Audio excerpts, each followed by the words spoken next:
우리 하나님을 섬기는 사람들이 하나님을 어떤 분으로 아는가, 이것은 대단히 중요합니다.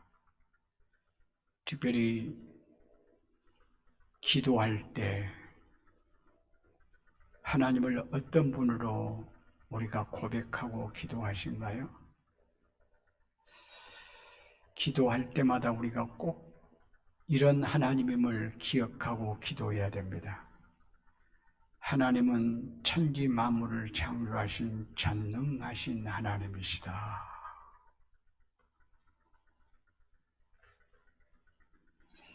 또 하나님은 살아계셔서 지금도 역사하신 하나님이시다. 이렇게 위대하고 대단한 하나님이 나와 어떤 관계인가? 나의 아빠, 아버지다. 이런 고백과 함께 기도해야 될 것입니다. 하나님이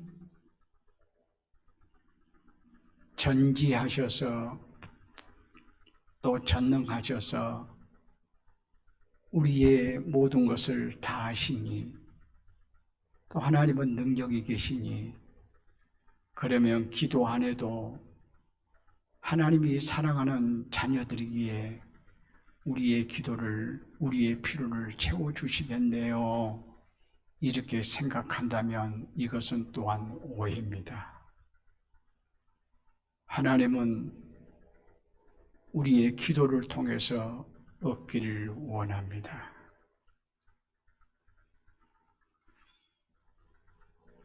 야고보서 4장 2절 말씀 보면 너희가 얻지 못함은 구하지 아니함이고, 3절 말씀 보면 구하여도 받지 못함은 정욕으로 쓰려고 잘못 구하기 때문이라. 그러니까 이 말씀 속에서 우리가 하나님의 자녀로서 누리는 삶을 살려고 하면 반드시 기도해야 된다.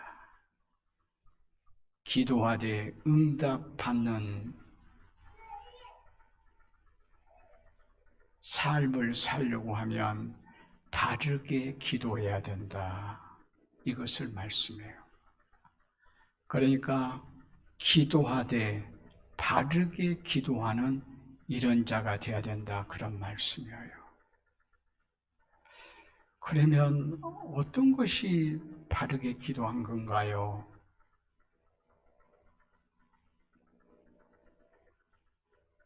모델 삼고 싶은 기도가 뭔가요?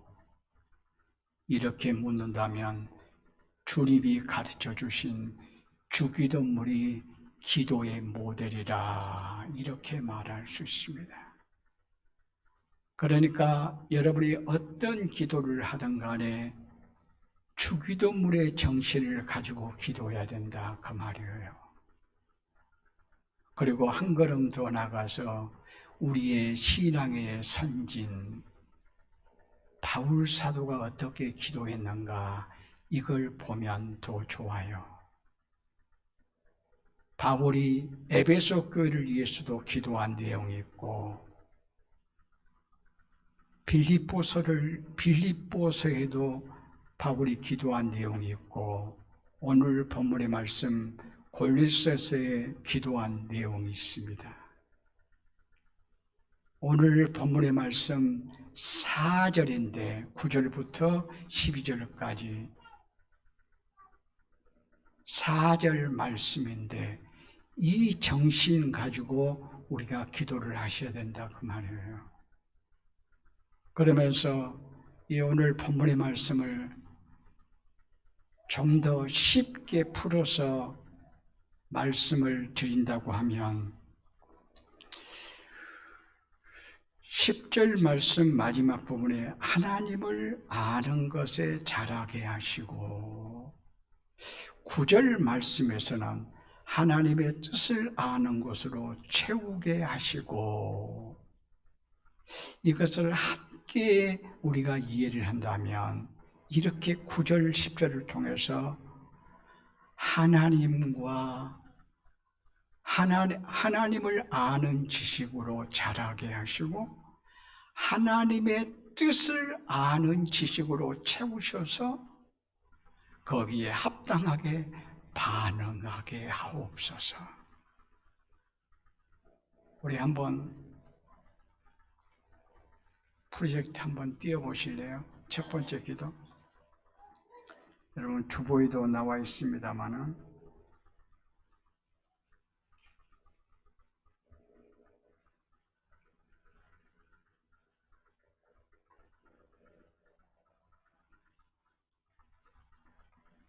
한번 띄워보시면 좋겠어요.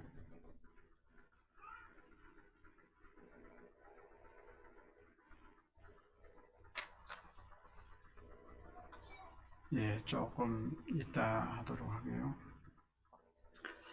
바울이 골로새 교회를 생각할 때마다 오늘 본문의 말씀 9절 말씀 보면 기도하기를 그치지 아니하고 구하였다. 이렇게 말씀하고 있어요. 3절 지난주의 말씀에서는 감사함으로 이 골로새 성도들의 골로새 교회에 가서 바울이 전도한 일이 없어요.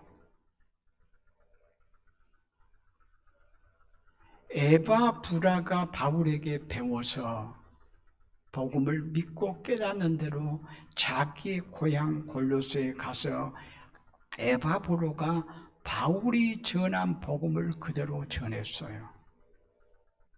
그러니까 그 소식을 듣고 바울은 듣는 날부터 기도하기를 그치지 않고 감사함으로 구했다라고 이렇게 말씀해요.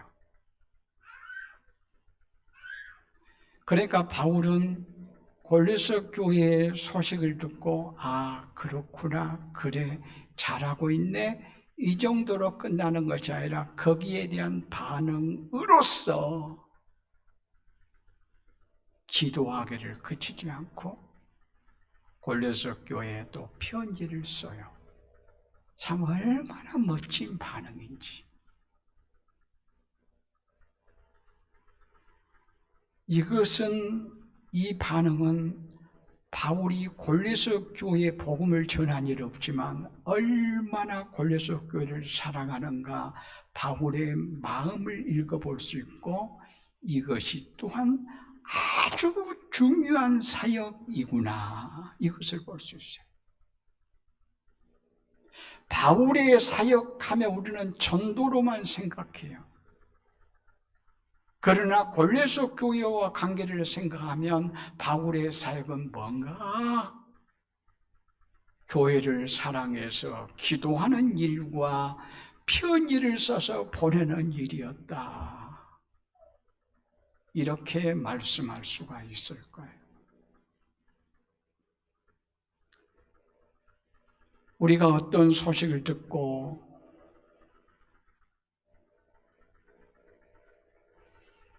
나로 하여금 기도하도록 그런 마음을 갖도록 누군가가 할 수 있다면 그는 대단한 사람이라고 말씀할 수 있을 거예요. 어떤 소식을 듣는 사람이 기도를 그치지 않도록 기도를 잘해내는 전달자. 바로 바울에게 있어서 에바브로가 그런 사람이었어요. 그러니까 에바브로를 통해서 골로새 교회의 소식을 듣고 기도를 잘했다.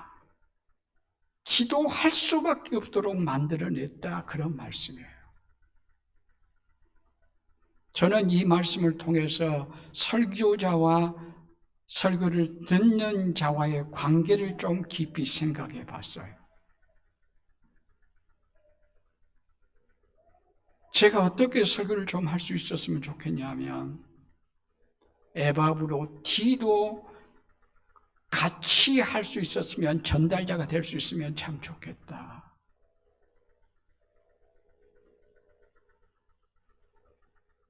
바울에게 듣는 복음을 전달해내서 빌립보에 사는 사람들에게 전파하는 이런 역할.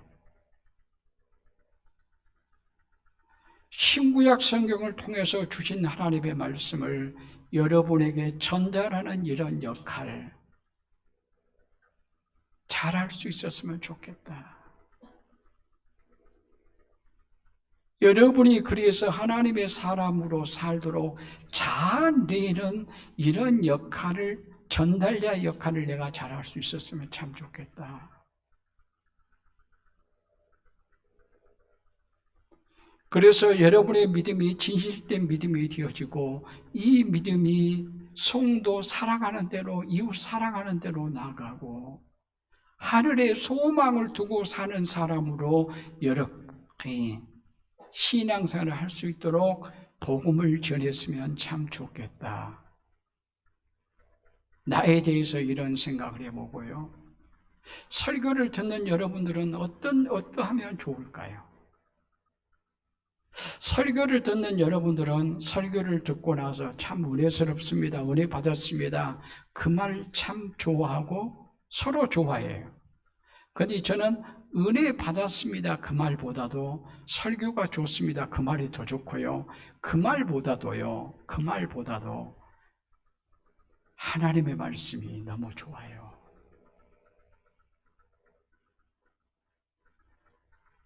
그러니까 목사를 통해서 선포되지만, 목사가 기록된 말씀을 바르게 깨닫고 전달하는 역할을 잘한 자가 되려고 하면, 성도들이 설교를 듣고 하나님 성경 말씀이 너무 좋아요,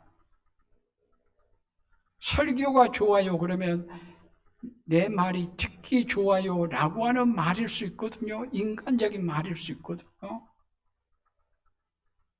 그리고 은혜스러웠어요, 은혜되었어요, 그 말은 자기 기분에 맞은 것일 수 있거든요. 근데 그것도 좋지만 여러분 마음에도 맞아야 되겠죠. 또 설교도 잘해야 되겠죠. 그러나 그것보다도 무엇보다 더 중요한 것은 성경 말씀을 밝히 드러내는 이런 전달자의 역할, 목사가 그런 자가 되어야 되고, 여러분에게 그런 반응이 있었으면 좋겠어요.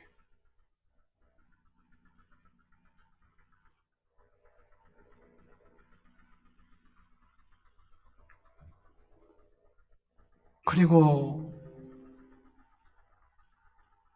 설교를 듣는 자들이 설교를 통해서 하나님을 더 알아가네요. 계속 그 일로 자라가네요. 하나님의 뜻을 아는데 채워가네요.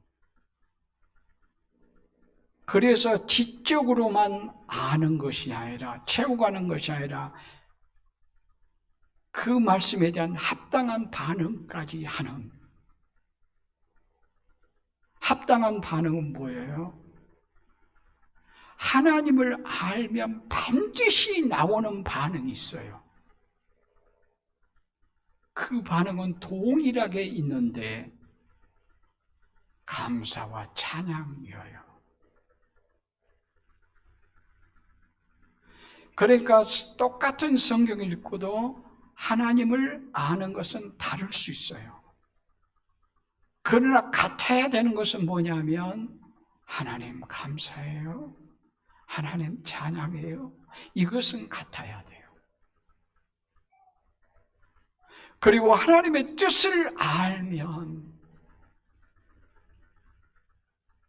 여러분이 깨닫는 것은 다양할 수 있어도 뜻을 알면 하나님의 뜻이니 순종하고 헌신하는 대로 나가야 돼요. 그런데 이런 일에 자라가고 채워져 가는 성도들을 볼 때 참 행복하다.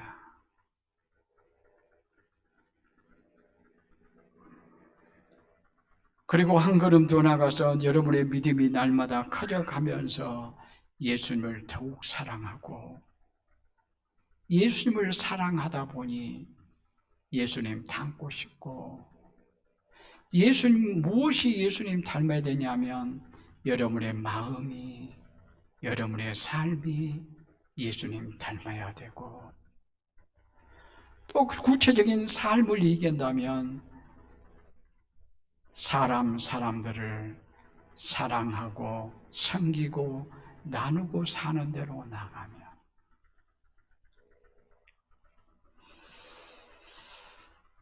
이런 성도들을 보는 것보다 더 목회자에게 즐거움이 없을 것이고, 성도 자신도 이보다 더 복된 일이 없을 것입니다. 오늘 본문의 말씀 9절 말씀 보면 이렇게 말해요.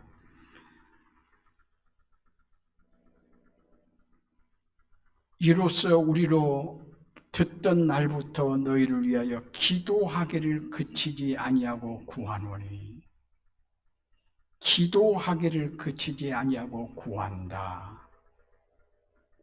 기도한다는 말하고 구한다는 말이 어때요? 똑같은 말이에요. 같지 않아요. 기도한다, 구한다 같아요. 근데 반복해요. 반복하는 것은 강조를 의미해요.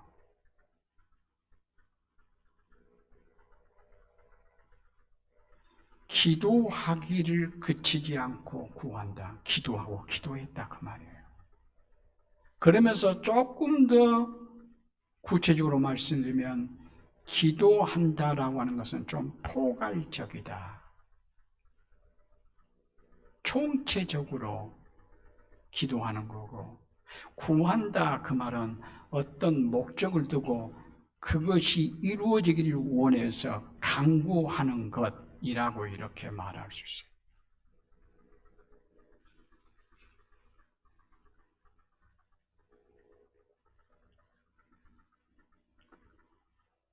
그러니까 우리가 기도할 때 하나님 감사해요, 대화하듯이 주님 사랑을 고백하며, 이런 것은 총체적인 포괄적인 기도라 이렇게 말할 수 있겠고,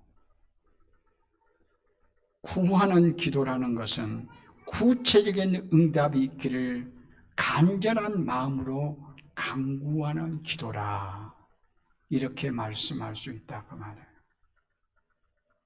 그러면서 오늘 본문의 말씀에 이 바울의 기도의 내용이 우리의 기도의 내용이 되고, 이 정신 가지고 기도하여 응답받는 우리의 삶이 될 수 있기를 원해요. 그러면 바울의 기도의 내용이 무엇일까요? 좀 더 구체적으로 살펴보면 맨 처음에 것 한번 띄워주실래요?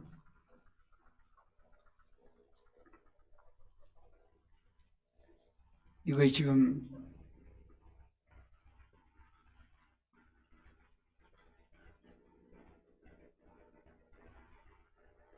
주님, 하나님을 아는 지식에 자라게 하시고 하나님의 뜻을 아는 지식으로 채워주시되 합당한 반응을 하게 하소서. 우리는 성경 읽을 때마다 이 기도해야 돼요. 아니, 우리의 전 삶에서 이 기도하고 살아야 돼요. 하나님을 아는 지식에 자라게 하시고 하나님의 뜻을 아는데 채워지게 하시고 거기에 합당한 반응을 하게 해주세요. 왜냐하면 성경은 하나님의 자기 계시이기 때문에 그래요. 좀 더 구체적으로 말씀드리면 성경은 하나님 자신이 어떤 분이신가 이것을 말씀하고 하나님 자신의 뜻이 무엇인가 이것을 말씀해요. 그래서 이 두 가지를 합해서 성경은 하나님의 자기 계시라 이렇게 말하는 거예요. 성경이 하나님이 어떤 분이신가, 뜻이 무엇인가를 말씀하니 우리도 그걸 알려고 해야 돼요. 하나님을 아는 지식이 자라게 하시고, 이것은 한 번, 두 번 알아서 끝난 것이 아니라고 말이에요. 계속적으로 하나님을 알아가야 된다. 계속적으로.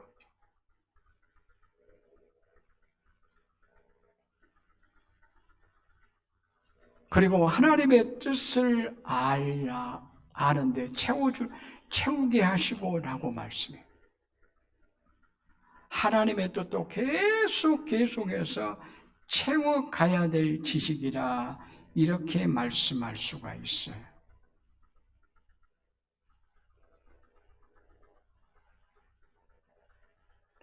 하나님의 뜻을 아는 지식이 채워지는 것은 인간의 머리와 지성과 방식으로 되는 것이 아니라 9절 말씀 보면 신령한 지혜로, 지혜와 총명으로, 총명을 다른 말로 하면 깨달음, 판단력이라고도 말할 수 있어요. 공동목적 성경에는 판단력이라고 부르겠어요. 그러니까 하나님의 뜻을 아는 지식은 인간적인 지식과 경험을 통해서 안다라기보다 신령한 지혜와 판단력으로, 깨달음으로 하나님을 아는 지식이 채워진다, 그러한 말씀이에요. 그러면 하나님의 뜻을 아는 지식이 무엇인가? 하나님의 뜻을 아는 지식은 하나님의 목적, 하나님의 계획, 하나님의 의도, 하나님이 왜 예수 믿게 하셨지? 하나님이 왜 교회로 나를 부르셨지? 하나님의 나라가 어떤 나라지? 하나님의 나라의 백성 되었으면 어떻게 살아야지?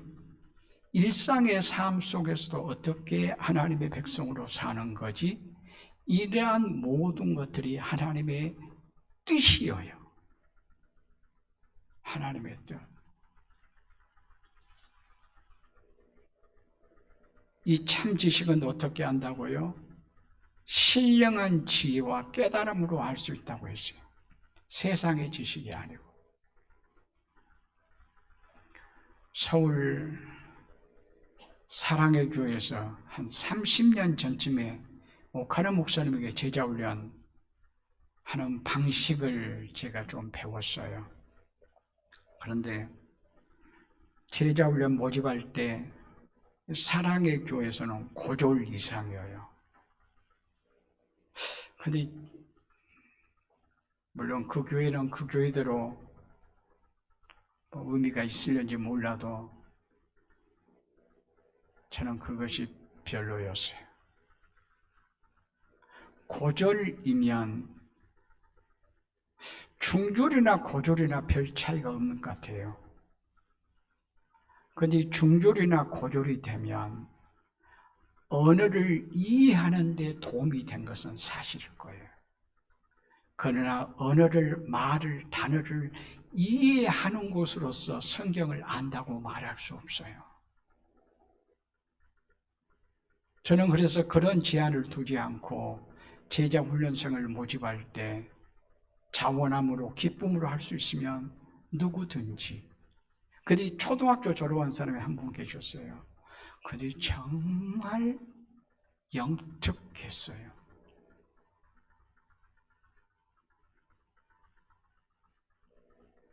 자기가 학력을 얘기하지 아니하면 대학 나온 사람 못지않게끔 말씀을 이해하는 데 탁월함이 있었어요. 바로 이거다.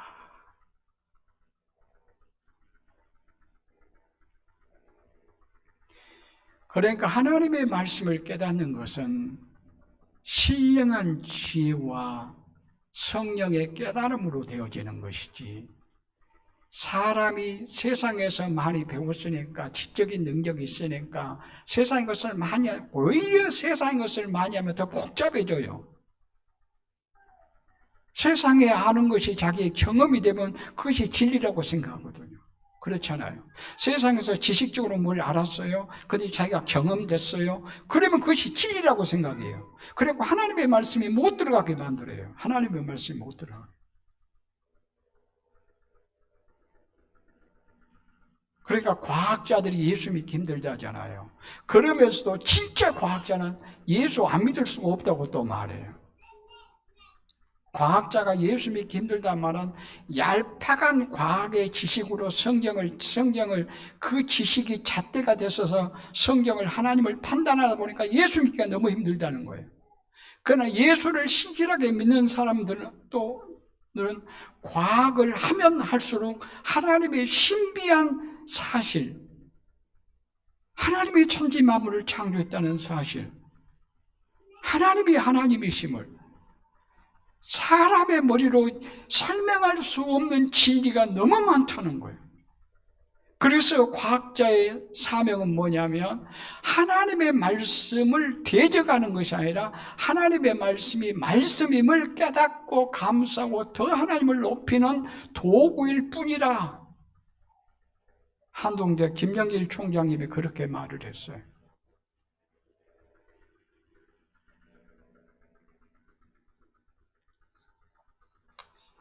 그러니까 하나님을 아는 것은 우리가 신령한 지혜, 성령의 역사, 성령의 깨달음, 이것으로라고 하는 사실을 알고, 여러분이 하나님의 뜻을 끊임없이 성경을 통해서, 설교를 통해서 알아간다.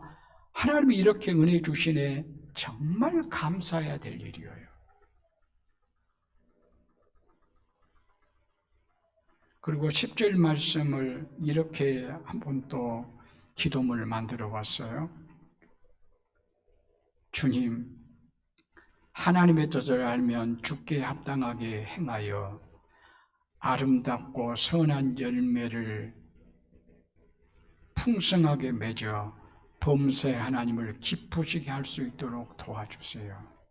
이렇게 기도문을 좀 바꿔봤어요. 바울의 기도가 조금은 어려워요. 어려워서 좀 쉽게 한다고 제가 이렇게 좀 바꿔봤습니다. 그러니까 합당하게 행하는 자가 되기 위해서 기도해야 돼요. 그러니까 합당하게 행한다는 말은 신앙한 대로 믿는 대로 산다 그 말이에요. 그렇게 도와주세요 그 말이에요. 우리가 신앙생활 한다라고 말해요. 신앙한다라고 말하지 않고 생활한다 말하지 않고 신앙생활을 한다라고 말해요. 신앙은 믿는 거예요. 생활은 삶이에요. 믿는 대로 산다 그 말이에요. 신앙 따로 있고 생활 따로 있으면 안 돼요. 하나님을 믿는 것은 이건데 생활은 삶은 전혀 다르다 그러면 안 돼요. 신앙과 생활이 일치되어내네. 신앙한 대로 생활하고 믿는 대로 삶을 살아가는 이런 자가 되게 해주세요. 이렇게 기도하는 거예요. 그러니까 신앙생활을 하게 해주세요.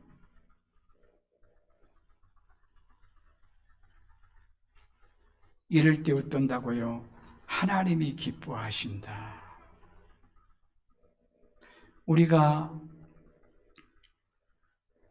자신을 기쁘게 하기 위해서 살면요, 채워지지도 않고 늘 불만과 좌절과 낙심이 되어지고 슬픔만 쌓여요. 자신을 기쁘게 하기 위해서 살면, 그러나 하나님을 기쁘시게 하기 위해서 살면, 거기에 마음을 쏟으면 하나님께서 주신 기쁨으로 충만해지는 것이 영적인 법칙이라 이렇게 말씀할 수 있어요. 그러니까 우리는 영적인 존재예요. 영적인 존재라면 영적인 법칙을 살아야 돼요. 그렇다면 나를 기쁘시게 하기 위해서 살 것이 아니고 하나님을 기쁘시게 하기 위해서 살아야 돼요. 그러려면 합당한 삶을 살아야 돼요. 주님께 합당한 삶을 사는 것이 참 아름답죠? 귀하죠? 이것보다 선한 열매라고 말해요. 선이라고 하는 것은 좁은 의미에서는 나를 희생하고 누군가를 무엇을 도와주고 이것을 선이라고 말하지만 넓은 의미에서는 하나님의 뜻을 따라 행함, 이것 전부가 다 선이에요.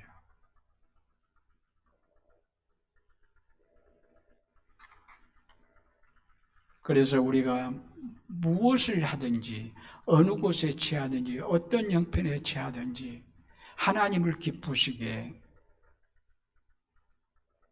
하나님의 뜻을 알고 거기에 합당하게 살아가면 그게 진정한 선이고 이게 하나님께 영광이라 이렇게 말씀할 수 있어요.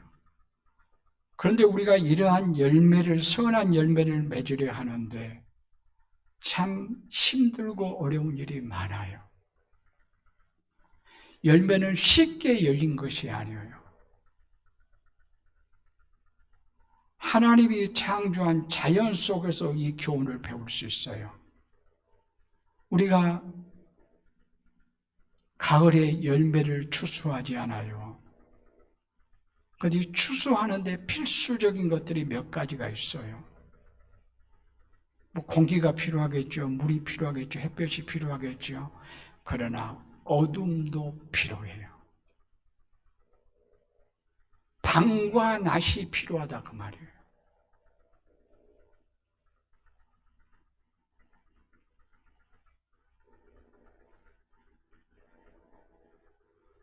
밤이 없으면 어쩐 줄 알아요? 열매를 맺을 수 없답니다.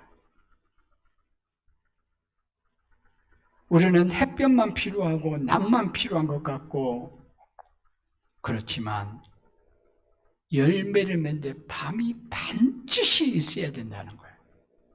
이게 하나님의 자연 속에 심으신 창조의 질서예요. 우리의 신앙의 열매도 마찬가지예요.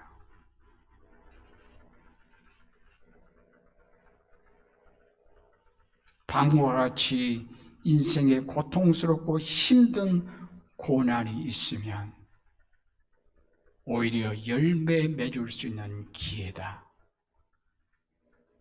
신앙의 열매 맺는데 과정이 뭐냐? 고난의 밤이다. 고통의 밤이다. 그러니까 어려움이 있으면 낙심하고 좌절할 것이 아니라 아름답게 열매 맺을 수 있는 기회겠네? 이렇게 인정하고 감사함으로 열매 맺어가야 될 거예요.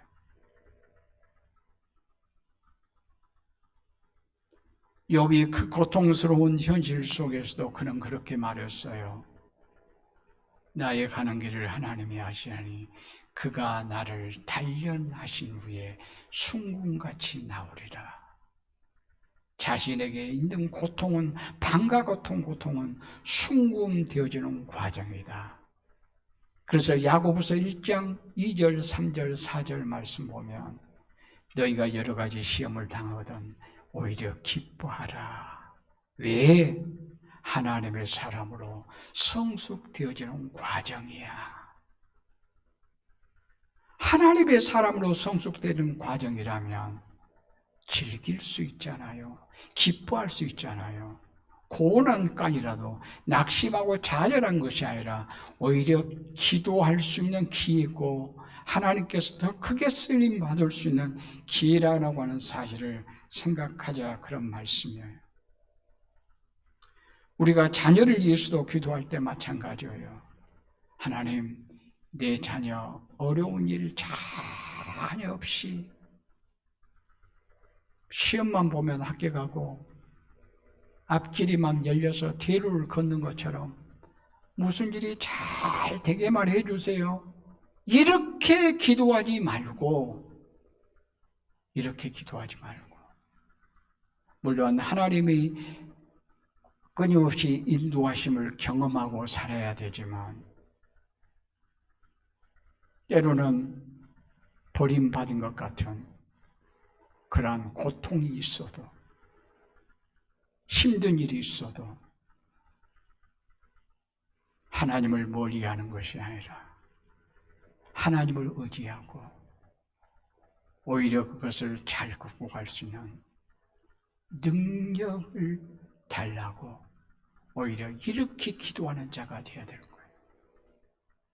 그러니까 고통스러운 일이 티끌만큼도 없는 내 자녀가 아니라 그거 초월해서 어떤 경우에도 하나님을 떠나지 않고 의지하고 더 멋진 하나님의 사람으로 살아가도록 위에서 기도하는 부모가 되어야 될 것이라 그 말이에요. 마지막으로 하나 더 띄워주실래요? 12절 말씀을 통해서